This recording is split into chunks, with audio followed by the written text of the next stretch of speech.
All right, guys, welcome to another episode of Aussies taking over the NBA podcast. This is wrapping up week one's action, and we will be going from Saturday's games through to this morning, which is Wednesday, the 24th. Just a quick reminder to like, share, and subscribe. Subscribe to our channel on YouTube, iTunes, Podcast Addict. You can find us on Facebook as well as Twitter, AusNBA Takeover. And if you like us a lot, please like, share, and subscribe. It's always appreciated. So we'll get right into it. First game, which is on Saturday, the Boston Celtics, the Knicks taking them down to the wire. Yeah, 103-101. And Baines actually went off with a bit of an injury in this game. yeah, he started the game pretty well. He was shooting quite well. He had 3 of 5 from the field. And he went to the line for some free throws, and he had 10 points before doing his hamstring. I saw the play, and I saw what happened. He kind of collided with someone and came down a bit awkward, extending his leg a little bit. Yeah.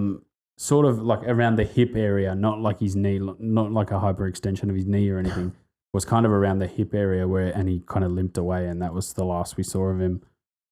I hope he's not out for too long. I think it was a couple of weeks. It's game by game. I think it'll probably be more likely 2 weeks. Yeah. Knowing hamstrings and the fact that you don't want to start again too soon. Yeah. But yeah, Boston having a good game. Tatum playing pretty much lights out yet again. Yeah, 8 of 15. Yeah, crazy. From the field. Plus 19 on the night.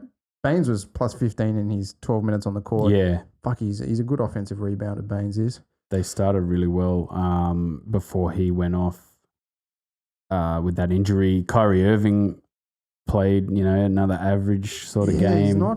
He's not shooting well. He's not playing well. He's getting a bit out-muscled as well. Maybe he's just a bit iffy on his knees. And he looks a bit under-conditioned. He's probably coming back. Again, this is a team like Horford played well. But yeah, it was really Tatum and Baines that showed their true colours. You also got to think with Kyrie Irving, they've also got Marcus Smart and Terry Rozier. So it's for him, it's probably not about showcasing what he can do during the season. It's more about kind of just staying healthy, getting back into condition and making sure like he's starting because he's the main guy, but it's not really about the production he can give the team as a base. It's more about him getting fit, getting used to the game. It's still early season. Yeah. You read on the boards, everyone's yelling about this coach. Okay, mate, it's 4 games in. Chill. Yeah. 82-game season. It's going to be who stays the fittest for the longest, really. A notable absence was Hayward. Yeah, that was interesting. Did you see why he didn't play that? No. Did it come up on the... Didn't come up as a reason. Something we'll research and find out for next podcast for you guys. But yeah, he wasn't even listed on the bench for that game, so completely out of that game. But the Knicks looking somewhat okay. Cantor is playing pretty well. Yeah. And Tim Hardaway Jr. Not bad. Yeah. Scoring well each game. I don't know when Kristaps coming back, but yeah. Their team's a little bit sort of all over the place, the Knicks. They're a bit... Yeah, they're rebuilding, and I don't think anyone really cares. Kevin Knox has been a bit of a disappointment thus far, but again, early in the season, some of the rookies are I think he got injured in this game, actually. He did, He came off. Don't know how long he's going to be out for, but yeah, some of the rookies are really not living up to the same level of rookies we got out of last year's draft. I think with Lonzo, Ben Simmons the year before, but Tatum as well, and De'Aaron Fox and some guys like this. So that's a little bit of disappointment, but tough class to be going up against a Ben Simmons and a Tatum and Fultz draft. That class was pretty strong. It felt like this draft had more just utility players, like players that could fit into a team as opposed to superstar players. I think probably DeAndre Ayton is probably the superstar center. And is playing pretty well for the Suns, I have to say. Probably looks legit, the most legit over the same amount of games as any of the other rookies. But yeah, so nice win for the Celtics. That takes them to 2-1. Yeah. We move on to the Magic versus the Sixers, and I definitely watched all of this game. the Magic look good. Yeah, it's Terrence Ross coming back from injury, hitting some nice shots. Vukovic, I think, on a contract year, triple-double. 3 from 3, 100 lights out from the field. I didn't see that. Crazy. Aaron Gordon playing well. They just played well as a starting unit, I think. Yeah. Not as productive off the bench, and I think that's what got the Sixers home. But again, Simmons was pretty much out in 7 minutes in this game, 8 minutes, 4 points, 4 assists with back tightness. Yeah. I saw the play that I think he did it on too, where he kind of he drove to the basket and he tried to curl around Aaron Gordon, and it looked like he leapt off the wrong foot to try and extend to put it in. Brett Brown, I was watching the post-match conferences. Brett Brown said that he actually had pre-game back tightness, and he put him out there just, because it's Ben Simmons and you want him to play. But he just said something wasn't right and pulled him off. So he didn't look like he was moving too bad at the start of the game, but after he went for that layup, you could see him feeling it a little bit. Look, he kind of put his hand on his back and was walking a bit gingerly. So that's a shame for him because he's a pretty big part of that team. He's an integral part of their team at the moment. I mean, we've got a really good backup point guard in McConnell. Fultz can play some minutes, but fouled out pretty late in the game. But I think it was early fourth quarter and was pretty much out. Didn't shoot very well. Embiid had a blinder as always. Embiid's pretty much stacked as it is. 32 points, 10 rebounds, 3 assists. Cov has had a good start to the year, probably lacking in a bit of points, but again, that's the ball movement in the new Sixers lineup. Amir Johnson gave some really good minutes. He's been really attacking the basket a lot more this season. I think he's been given an aggressive approach to things. It was surprising that Korkmaz got the minutes over Bolden. I thought that with the way Saric was playing, that you'd want to put a long guy in to potentially take minutes away from Saric, because Saric has been shooting like turd, bit better defensively. Yeah. But shooting like turd at the moment and not giving great minutes. Redick again with a huge points. I mean, this dude just keeps shooting no matter what his age, which is nice to see. He's such a serviceable player in that team too. And it just, every team knows exactly what he's going to do. Yeah. And the way they've actually changed the foul system over the break has made him so much more. Yeah. Because if you go through the screen, it's an automatic foul. Yeah. So the way Redick plays, obviously coming off the screen and around the curl, is that they can't really go for him because they know they're going to foul. So it's helped him get open more. Yeah. And he didn't really need that much help to get open more. He's so good at coming off that screen and shooting. It's even, I noticed a couple of them today where he wasn't just coming off the curl around the 3-point line. Like he was actually coming down the lane, like the outside of the lane through a second screen. I think it was Saric who kind of just set like a hip screen. Yeah. And he just came out to the 3-point line, same thing, turn and hit. Well, the other one he's doing now is I think that people are going under the screen and curling with him, and then he'll curl back around the screen and shoot anyway. He's fucking unguardable. It's something that I've noticed Curry does is not stop moving. Like he'll go left, right, and then to the corner, and then back out, and then back to the corner, and then left, right, and then back to the other corner. And it's what sets these players apart to get open shots. Like it's completely. All it takes is just a second for a defender to go, oh, where is he? Oh, well, I've lost him, type of thing. And knockdown shooters like Redick. I think if Landry Shamet can develop that knockdown, he didn't shoot that well in this. He didn't shoot that well this game. But again, he's young. He seems serviceable in terms of defensive. He was plus 12 on the night. But again, I think our bench was just far superior to the Orlando bench. Our bench, because I'm a 76ers fan. Yeah, that's right. And total homer, this bloke. And look, we're down a couple of guys. We're down Muscala, Chandler, and obviously Simmons. So we still managed to get the win, even though Orlando just the next night. Beat the Celtics. We'll go on to that game. Which we shall. Actually, we'll go Spurs Trailblazers first. Okay, yep. And this was a disappointing night for the Spurs. Obviously, Portland doing well, doing exactly what I thought they would do. I think Lillard and CJ McCollum are just a fantastic combo, and I put them over, I think. Yeah, I had them under. You had them under. I had them dropping out, but they've started really well. It's hard because CJ and Damian Lillard, they always start the season really well. Yeah. And they look great, and it's all going well. So even Nurkic has played a little bit better this season. And I kind of expect when Spurs play against a good big man like a Nurkic or a Jokic or someone like that, they tend to struggle. Like LaMarcus Aldridge tends to gas out real quick, and suddenly that just opens up the floor for CJ and Dame at the perimeter basically because they're dragging their bigs around, and those bigs aren't mobile. And they're a fast team, Portland. Yeah, I think that's where they've been set apart. They've got Seth Curry too, who can shoot quite well. I think the 14-second probably has helped that's a team that's helped as opposed to Houston, who it's completely destroyed their offense. Yeah. And the Spurs are obviously a little bit more of that kind of set and shoot team. So it gives less time for LaMarcus to bang down low. Yeah. And they have to work. And I think that's where DeRozan comes in, gives you that ISO scoring option. But again, good game for DeRozan. LaMarcus kind of had a bit of an average game.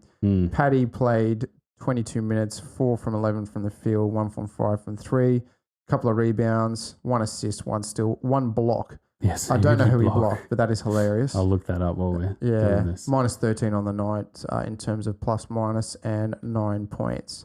So a little bit disappointing from his perspective, but again, they're a faster team. They're a different style. What I don't get is how Stauskas is gone there, kind of made like himself into a 20-minute player and is now dropping threes when he couldn't, hit a free throw at Philly.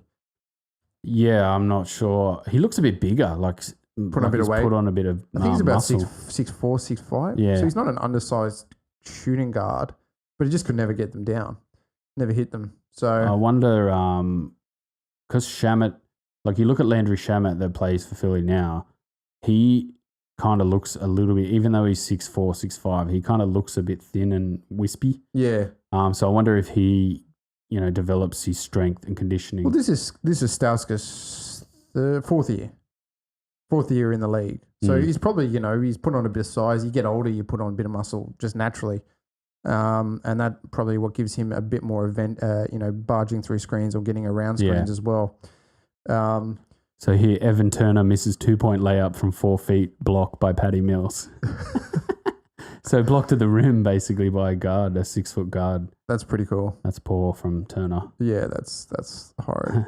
But yeah, Bryn Forbes starting. I think they're going to use a lot of Bryn Forbes this season. Yeah. He looks pretty good. Serviceable shooter. Yeah. I think defensively lacking again for a guard. A little bit undersized and not great on the night, minus 16. But yeah, he's a little bit undersized. I mean, so many point guards these days. Even Lonzo's 6'5", 6'6". Lonzo, no, I think he's only 6'3". Sure. Yeah, I'm not sure he's that big. I thought he was a bit bigger. But, decent sized guards, your 6-foot guard doesn't really cut it anymore. Yeah, I think 6'4", 6'5" is about the size that you want. He's listed at 6'6". Yeah, you're right. There you go. Yeah, I thought he was a bit taller. It's hard because Ben Simmons, what is he, 6'10"? 6'10". He's just changed the entire perspective of your guards now. Yeah, because he's quick. He looks so just like a normal athlete. Yeah. He doesn't look like Exum who has those long legs. And he's completely proportionate, isn't he? Yeah. It just looks crazy. like someone who's the same just size big. but big. Yeah. That's where I think the NBA is sort of heading now, is those guards that are 6'8" and just well proportioned. It's kind of like Klay Thompson type. Yeah, they can really guard 1 through 4. It's just, your defensive end. And I can tell you that game against Orlando, they missed Simmons defensively. He's putting up blocks left, right, and center, and he shuts dudes down. Yeah. So Orlando have got a tiny point guard too. Augustine, I think, is 5'12", 5'11", 5'12", just short of 6 feet. So, but Spurs are such a weird team now. It's like Kawhi.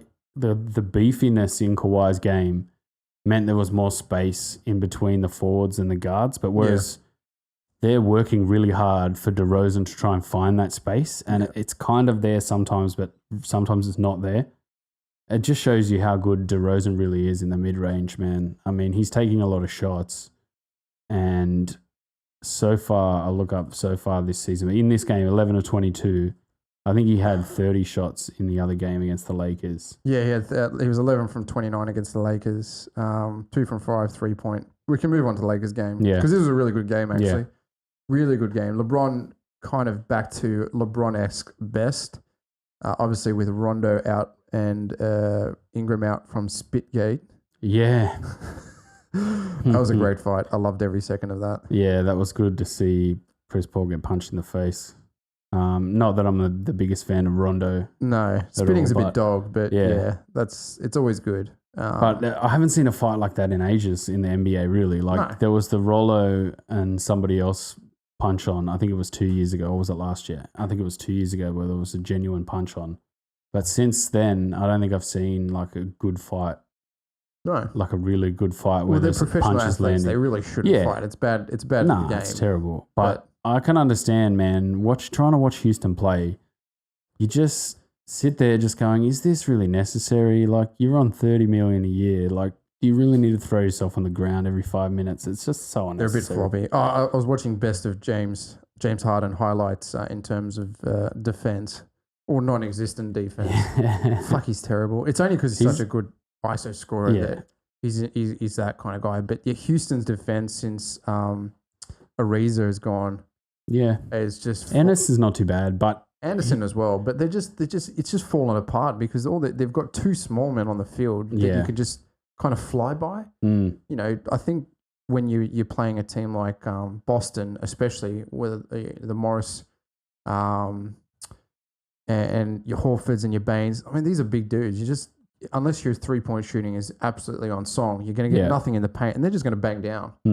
And that's one thing I've noticed Ariza doing with the Phoenix Suns is putting the ball on the floor and driving a lot more. Yeah. And it makes people respect his 3-point shot a lot more because they know if they sell out on him, he can drive to the hoop, which is something he wasn't really doing with No, not at all. It was just kind of like, let's just put up 53s a night. San Antonio this game, Patty actually hit the winner in this game. Yeah, played really well. It was good.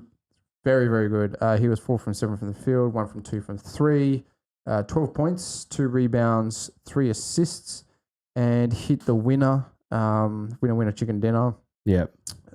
In third overtime. I think it was third. Nah, just normal overtime, I think, wasn't it? No, I think it was 3 overtimes? Was it? No, I think it was just 1 overtime. It was 1 overtime. Because LeBron hit that 3 to tie the game up right at the end. I think it was close to the end of the buzzer. It was his second last shot, and then the Spurs had a shot to win, and they missed. I think it was DeRozan missed. And then it went to overtime, and then Patty hit that shot at the end, and then LA had a shot. And that didn't fall. Yeah, I think it was drop, LeBron that shot. But how good's our memory? We literally just watched the highlights of that. But terrible. I think LA's, man, the whole team is fast.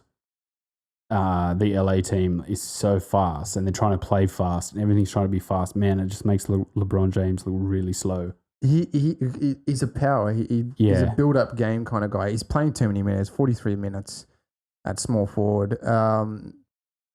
Still 14 dishes, 5 turnovers. It's a good ratio. I think that because of obviously Ingram and Rondo, their bench was pretty light this game, and that's what maybe didn't give them the greatest minutes. But the other thing is that I think Lonzo Ball's probably a better player than Rondo to start. Like, it fits their team more. Like, it fits that fast-paced. It fits fast-paced and size. Yeah. He's 6'6" guard.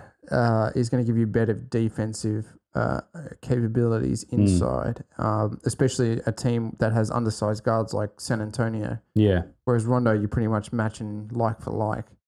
And with Rondo as well, is that LeBron's just about give me the ball and I'm going to dish it. Rondo's a disher. Yeah. He's not a scoring option, whereas Lonzo's a little bit more of a scorer. So I think what they'll find that Rondo will be one and done at Lakers this year. But I think that was kind of just sign someone up that we need. But they don't need him. I just don't think they fit into this. I reckon you could have drafted a younger point guard to give you backup minutes for Lonzo. Well, I don't think they really think Lonzo's that starting guy yet. You know what I mean? Like, I'd be more happy for Lonzo to cook for another couple of years. And then, okay, he's the keys. But the other thing too is, like, how many seasons of LeBron James do you really have left? And I didn't realize Kuzma 37, far out. Yeah, man, he's a beast. Yeah. He's such a beast. 14 assists for LeBron. That's insane. Yeah. It was a stat-laden game. And then JaVale, 7 of 13. Fuck, he's having a good season. Yeah, it's good. Good to see him. Like I said, party time. It's just party time for them, man. Like, I would prefer LeBron to play for the Lakers and just have some fun. Like, dude, you've been playing 15 seasons, intense, 7 finals in a row. Just have some fun this year. Relax. You can obviously get rid of some players next year and then have a real go at it next year. Yeah. But I don't know how he's going to take it. Like, he still looks like he's trying to be Mr. Intense and do everything and stuff like that. But he's just got to take a step back and just chill out a little bit and have a bit of a party season. You know, they're not going to be expected to make the playoffs. They've lost 4 in a row, 3 in a row. 3 in a row. Look, yeah, in a West that's pretty stacked. It's going to be a bit tough. But I mean, you want someone who's going to take the balls a kind of bit and teach these young guys how to play. And you know, you're probably going to get a good 3 seasons out of him. I think he's got 3 seasons left before his minutes have really got to be significantly reduced. I wonder if he's going to try and adapt his game though as well. No, he won't. Not this year. Maybe in 2 years' time. But I think they're still trying to get that second superstar. Into the area. We'll see who that is. But every time, like you look at LeBron James, and every time last year he had to either come and receive the ball off a made basket, or he was either making the basket like a dunk or something and going beyond the baseline. The other team would just get the ball and run out real quick, and he had to like struggle back after making baskets. But I think this season, as it goes on, he's going to sit in the half court more, and they're going to dish the ball out from a made basket to somebody else, and they're going to give the ball to LeBron basically almost in the front court, and he's going to have more of an angle to run, like a more runway to get to the hoop quicker.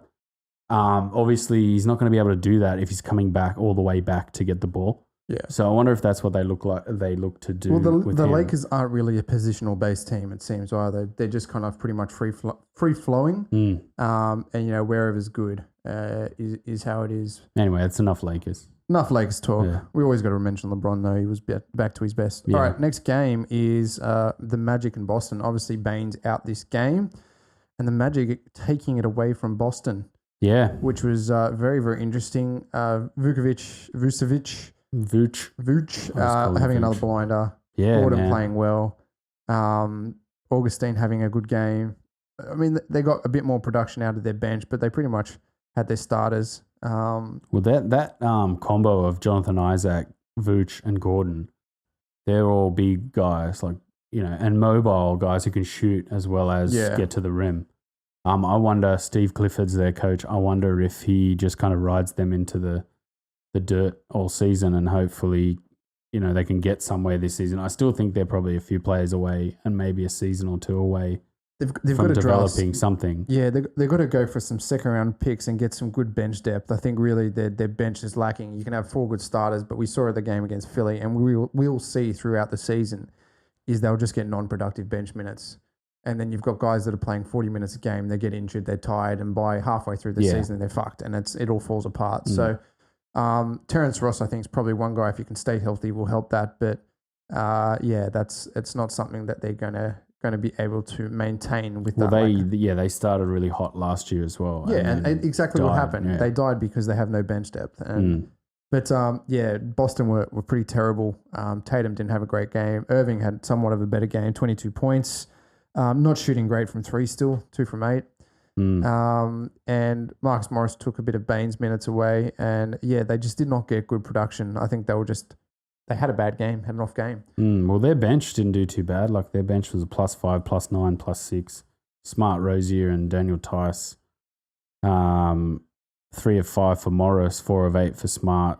But looking down those starters. You're having bench matchups. Like, against your bench matchup of Simmons, Bumba, who didn't have a great game at all. Yeah. Grant and Ross, then you're going to have some pretty productive minutes out of Marcus Morris and Marcus But their main Smart. guys, Tatum 3 of 12, Horford 5 of 13, Hayward Jaylen played Brown. this game. He was pretty woeful. I mean, he's just not scoring. I don't know what it is. 25 minutes, 11 points. This team, like, you could start Marcus Morris in most franchises. Yeah. Terry Rozier is a good point guard. He's not really getting a lot of minutes. And I think he's one of those guys as well that if he's not getting 20, 30 minutes a night, his game is going to go downhill. Yeah. Because he's that take the game by the balls and just be the hero kind of guy, which is fine. And he could be a franchise player quite easy. He's like the Isaiah Thomas of this era. So I'm thinking that they just got too many people and not enough minutes for everyone really. It'll be something down the end of the season that they're going to have to work out because they'll shorten the rotation. They'll stop playing Semi Ojeleye, Williams, and Yabusele as well. I think that they've got a well-balanced roster if you take away Gordon Hayward. He's the weakest link, unfortunately. Yeah. And then obviously I think as Baines comes back into that, he fits that team better because playing two bigs in a low block obviously is a lot better, and he can hit that three. Yeah. But, it's early days, It is early days, mate. We're 4 games in. Yeah. And it's just, it is what it is. It's always start of the season. Look at Philly. They went on that 17-game run down the stretch because every other team was either tanking or injured. So, and there's always late pickups as well in the season that changes the dynamic of teams. We'll go on to the next game now, which is the Knicks-Bucks. Of course, we're going to talk about the Bucks, but Delly and Maker did not play this game, and it was coach's decision not to play them. Yeah. But Antetokounmpo, very dominant again. Yeah. 13 of 29, rebounding like a machine. And then Middleton, who's hitting. I mean, even Bledsoe. Bledsoe's having a great game, great series. Yeah, started really well. I think it's that the way they're coached is really helping Bledsoe. Yeah, Budenholzer's actually running a system. Yeah. And spreading the floor with Lopez, and then obviously giving the room to Middleton to work. And then he can shoot off the dribble as well and create his own shot. Yeah. And then obviously you got Giannis, who anywhere between, 7 and 9 feet, it's a bucket basically. Yeah, guaranteed bucket. DiVincenzo, very disappointing thus far. Not really doing much at all. Nah, but defensively, he's gotten his body in the way and put his body in the line. He's a good size. He's 6'5" probably. Yeah, and I think they're going to invest in him for the future, which sort of signals some a downturn maybe in Dellavedova's minutes. Well, Delly's like the Rondo of the Bucks. He's a disher. He's not a scorer. Yeah. And, when you got Bledsoe and Brogdon, who are very adept players, and Bledsoe's, 13 dimes on a night plus scoring 16 points and an effective shooter, then that's kind of what it is. But Illy's obviously having some good time there as well. 10 points off the bench.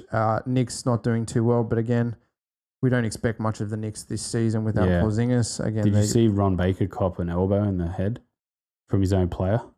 He was trying to run around his own player screening, ran into the guy's elbow, split his head open, blood everywhere. It's crazy.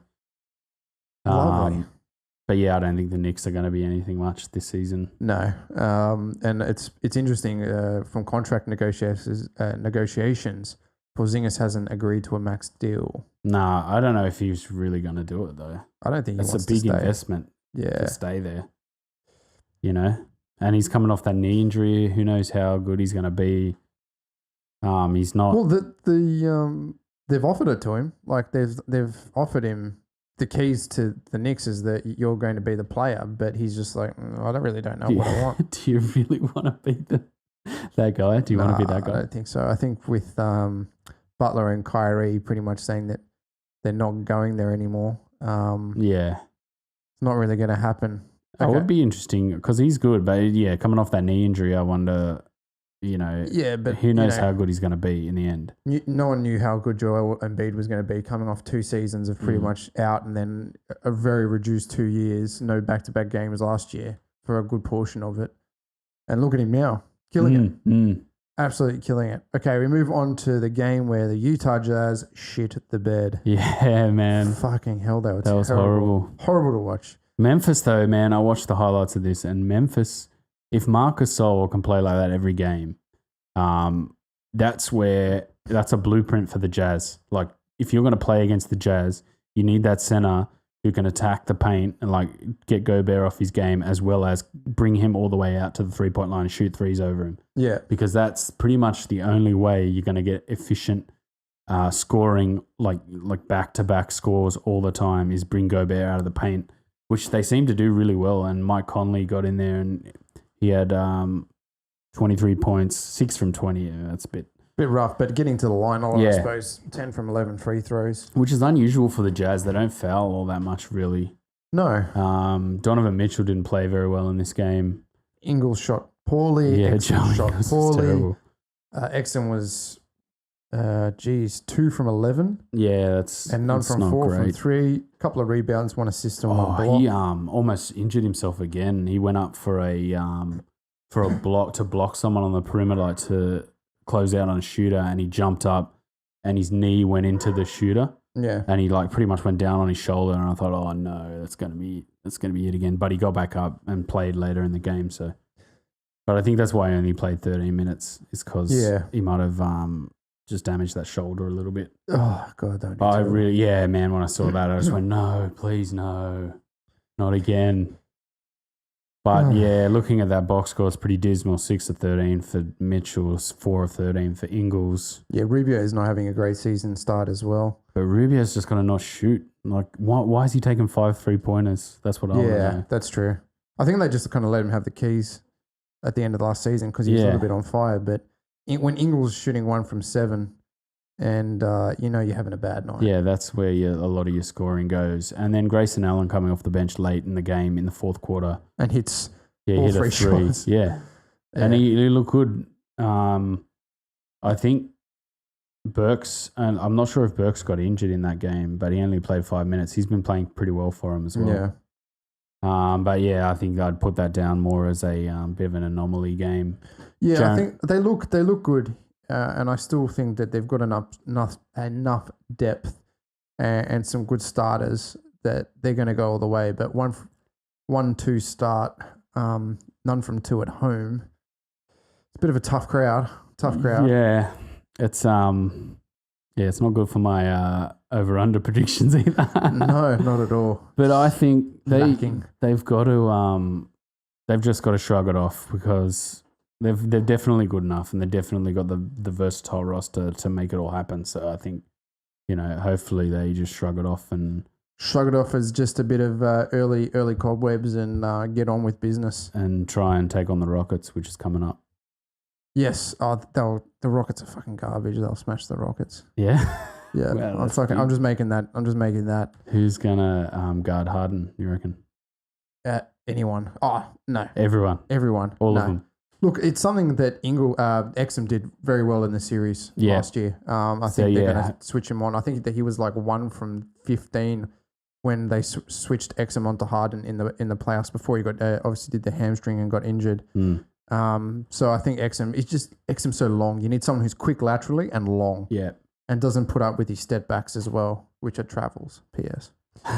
Let's just put that out there. I tell you what, I watched Aaron Gordon. He was training in the off season, and there was this really obvious move he was working on that was just a complete like the same Harden style travel carry. Yeah. And he did one of those in the game against Philly. The game against Philly. And he got called for it. No, he wasn't called for it. Yeah, he knocked down the shot, and I was like, "That's that travel move he's been working on. That's it. He pulled it out." But yeah, do you want to do the 2 Dallas games before we go on to previews? Let's move on. We can talk about Brokoff's in total 5 minutes of play. Yeah. First game he played 3 minutes, knocked down 1 from 3. I think it was. Who was it against the Timberwolves? Timberwolves. Yeah, I think it was 3 minutes, 1 from 3. That was a crazy game, 140 to 136. Yeah, defense city there. Yeah, not much defense being played in that game. Holy shit. Karl Anthony Towns. Karl Anthony Towns. That's always a good name. Yeah, that's what I called him in the last episode. So we're going down here. Luka Doncic played quite well in this game. 8 of 16 from the field, 4 of 9 from 3. I think, like, if you look at this roster, like Wesley Matthews and JJ Barea kind of stick out on this roster. Like, okay, that's 2 guards you really need to replace in the next couple of seasons. Look, I can tell you what, Dennis Smith he played so well preseason and has done nothing in the first few games. And somehow they've walked away with 2 wins. I mean, the Bulls have absolutely zero defense. Timberwolves. Because they did play the Bulls after that. Yeah, I know. But the Timberwolves have zero defense. It doesn't seem like Wiggins wants to play any defense. Yeah. And it's just... Well, it's like they're trying, but they're just terrible at it, and they know they're terrible at it, so they're just half-assing it. They're half-assing it. They're just completely relying on their offensive prerogative to get them home. But yeah, they're a team that is not coached very well. I don't think Tom Thibodeau is a great coach for what they want to achieve with their young developing players. If they had a whole bunch of quite mature players, he'd be a good coach for like a dad's army group. But yeah, young players who are pretty ill-disciplined and Butler's pissed off and everything's happening. Yeah, not great.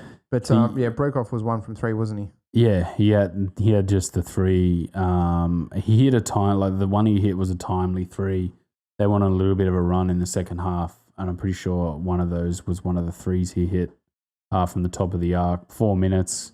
I think that's just what he's going to do. He's going to play 4 or 5 minutes. He was a -4 in this game. I think he was a -6 in the other, -9 in the other game. No, -6 against the Bulls. 0 from 1 from 3-point, and they just kind of yank you off. Yeah, I think that's going to happen because you look at Maxi Kleber, and like I said, Maxi Kleber is like the 3-4-5 version of Broekhoff. Yeah, like he's bigger, stronger. Probably can't knock down the 3 at the same clip. But he's like a bigger body to put in there as opposed to Broekhoff to guard 3-4-5. Like Broekhoff, if he's playing 3, he's got to guard up. And that's where I think he's going to struggle this season because he's got to put on a bit of beef. Yeah, he's got a 2-year contract. He definitely needs to...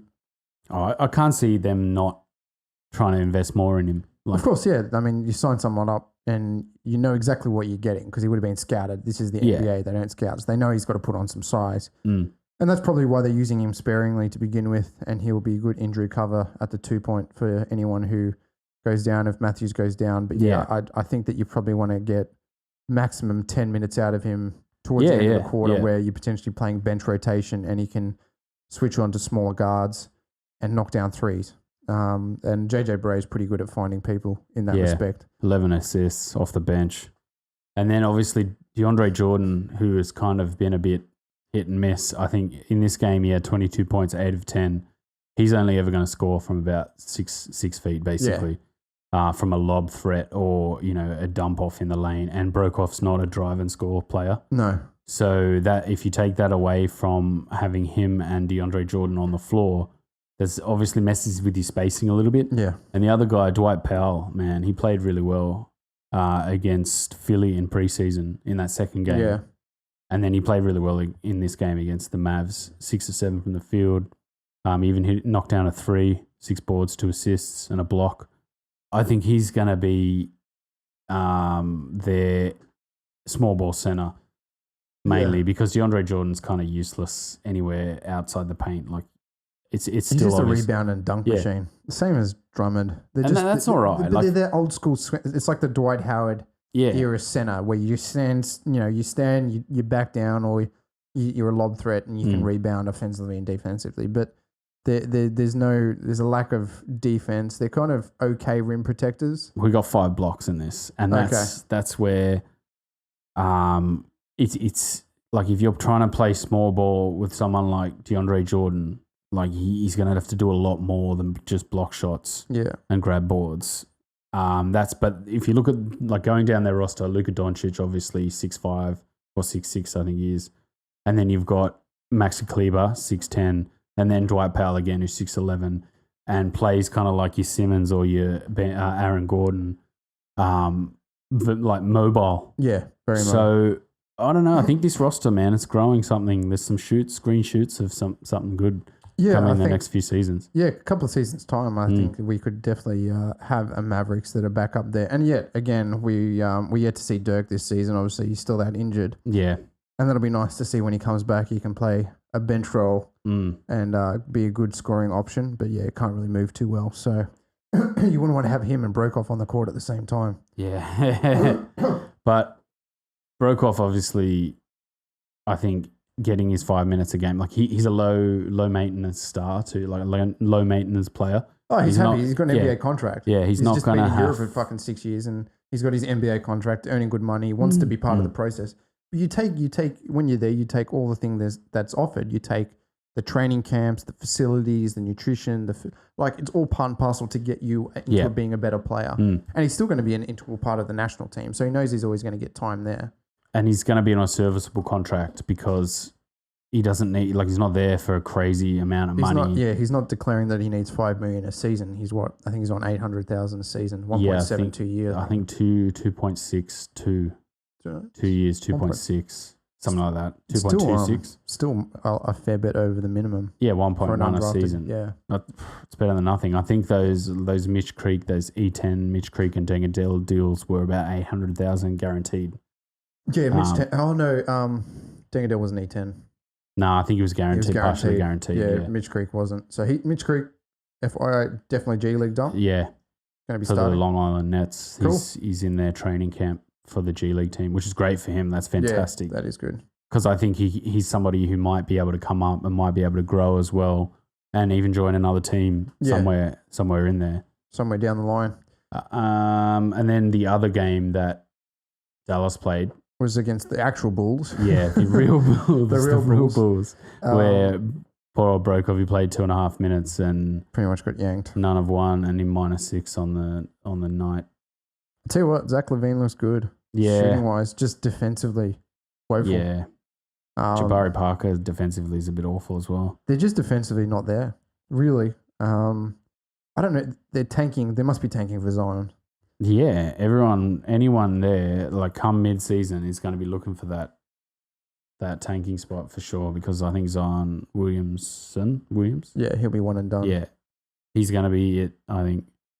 And I don't think like Fred Hoiberg, their coach, I don't think he's going to care. Like he's not like they're Van Gundy's like I'm not tanking or Rick Carlisle. No, says, they're not tanking. They're not career coaches like I don't think a Pop would ever tank, even though he's got a bit of a strange roster. I think the reason why Coach Bud left basically was because Atlanta were like we're tanking, and he was like no, I don't tank. And I think that's pretty much why he ended up leaving because he didn't want to tank, and they were like no, we're tanking for a few years, so. Have fun with that, champ. See you later. And then, I watched some of this game. And we have Robin Lopez, man. Struggling, that bloke. Yeah, he's not very effective at all. For a big guy, he's got a big body, but just does not know how to use it at all. Nah, and especially against a big guy like DeAndre Jordan. Yeah. He just got monstered. Embiid had his way with him. And obviously Jordan had his way with him too. Yeah. What's your thoughts on Wendell Carter Jr.? Oh no, Colin Sexton was your MVP pick. Yeah, Colin Sexton's my MVP. The dude looks good defensively, Colin Sexton. Yeah. But again, like you got the likes of Trae Young who's starting to warm up. Yeah. DeAndre Ayton, Luka Doncic. It's really going to be one of these three. It's going to be Doncic for sure, man. Oh yeah, because he's doing the most. You know what I mean? Ayton for me is pretty effective as well. So like if Dallas can get into that playoff spot, he's going to have done the most out of all the rookies. I think. Or maybe Grayson Allen, but I don't think Grayson Allen's going to have enough of a role on that team. No, he's not. I think he's going to make his way into a kind of bench position where, Doncic is going to get all the minutes he wants. Ayton's going to get all the minutes they want, and Trae Young's going to get all the minutes they want. So you're going to see more stats out of those guys. I don't think there's any other rookies who are going to play enough, like in any of the other teams. I think Colin Sexton, I think they'll wipe the floor with George Hill and get rid of him and demote him to the bench where he deserves to be, and potentially put Colin Sexton into that role. Because when you saw him in Summer League, he was that guy. He's like that. He's that guy that goes, "Yeah, give me the ball. I'm the general." Yeah, he doesn't really play a player role too well. Kind of looks a little bit out of whack. Doesn't really know what he's doing. But if he takes the bull by its horns, he can be effective in running a team for you. Now, I still think it's Doncic anyway, but it's like odds on. There's just so many pieces that are just going to fall into place for him. They're going to finish higher. He's going to have enough minutes to do his thing, and I don't know if Ayton's going to get the recognition because I think Phoenix are going to finish really low. They are, unless Devin Booker just goes nuts. Yeah, like they did against the Mavs. Yeah. Then Philly Detroit from today. Oh, that was disappointing. The Blake back down fest. Blake Griffin back down. Look, he had a great game. What can you do? He backed down well. He shot well. And when they double teamed him with Embiid and Saric, he just shot threes. So you can say what you like about the guy, but he won that game for them, hands down. Ish Smith wasn't too bad as well. Reggie Bullock was good. But realistically, we had a bit of a depleted team, the 76ers. We nearly got there, obviously being on the road, but Redick had a cracking game again, 30 points. Embiid, very, very good. They started Shamet, which I think was a little bit of an interesting move, having Fultz at the 1, Shamet at the 2. They really hell bent on having Redick off the bench. How did he look? Did he look all right? Shamet? Yeah. No, struggled a little bit this game. He was 5 points, 24 minutes, so not really effective. Couple of assists. Yeah. But yeah, they were missing that kind of production machine. I think TJ McConnell was that, 5 from 8 from the field. He had 10 points. But yeah, limited scoring options. Saric was 2 from 11, 5 from 16. Played well defensively. A steal, a block, a really good steal at the end that really got them to the point where they set them up for a shot. Yeah. But I have to take it to Brett Brown, bad coaching decisions. Yeah. Some of the plays, like to win the game in regular time, they gave the ball to Saric, someone who was shooting at 16%. I think that was a play breakdown, though. I think that was supposed to be a Redick curl out of the corner and shoot, but the kind of play breakdown, it didn't look like he handed it off clean. Yeah, I don't think it was even that. I think the second was a play, the end was a play breakdown. Embiid was shooting final shot. Yeah, I don't know what. Surely you got to draw something better than that. That's what I texted you, man. It should have been a fake, like a Redick curl fake, because you went to the Redick curl the first time. It should have been a Redick curl fake and then somebody screening for Embiid to run down the lane and you toss it into the lane for Embiid to dunk or lay it in. But because I was sitting there thinking, I was watching it, I was sitting there thinking, man, this has got to be a fake Redick curl. Like something sneaky's got to happen here. And they kind of just tossed it into Embiid and then he just took a shot. I don't know why he didn't just try and shoot 2. Yeah, I don't know. It just, I don't know why they went for 3. Back down fade, post fade, kind of fade away. He shot from 3, didn't he? He shot from 3. Yeah. He should have ran. I think the last they had 1.8 seconds. So you want to have the only 2 people you want is Shamet and Redick. Yeah. I think it was bad offensively that they didn't have Shamet and Redick going in opposite directions and just one of them will get it and shoot. I still thought they should have just drawn up a play for Redick.